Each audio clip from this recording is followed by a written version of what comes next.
Karibu siku ya leo tukazungumze na moja ya kiongozi wa Minga Oil Football Club, tukajue mawili matatu kuhusu timu hii. Kiongozi, habari yako? Habari yangu ni nzuri sana. Jina lako ni nani na wewe ni nani katika timu ya Minga Oil Football Club? Kwa majina anaitwa Ali Ntandu, ni mwenyekiti wa Minga Oil Sports Academy. Okay, wewe kama mwenyekiti, imetoka ratiba ya ligi ya mkoa na miongoni mwa timu zinazokwenda kushiriki ligi ya mkoa ni Minga Oil Football Club. Mmejiandaa vipi kwa mashindano hayo nyinyi kama Minga Oil Football Club? Binafsi mimi namshukuru Mungu, timu yangu iko vizuri, kiafya wako vizuri na wachezaji wote wana hamasa kubwa sana kwa ajili ya mashindano yanayokuja mbele yetu. Binafsi sisi tuko tayari kukutana na timu yoyote.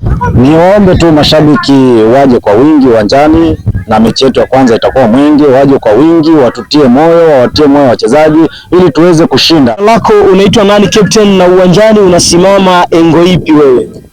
Kwa majina naitwa Hamis Benjamin, captain wa Minga Oil.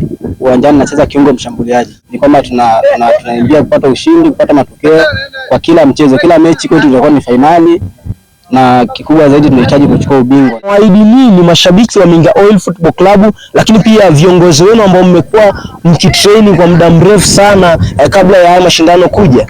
Wachezaji wetu wana morali ya kupata ushindi kwa kila mechi, kwa hiyo tunawaahidi makubwa, kushinda na kutoa taji. Ripoti michezo mkoani Singida, ripota wako ni mimi Ahmed Salum wa Adilifu Media.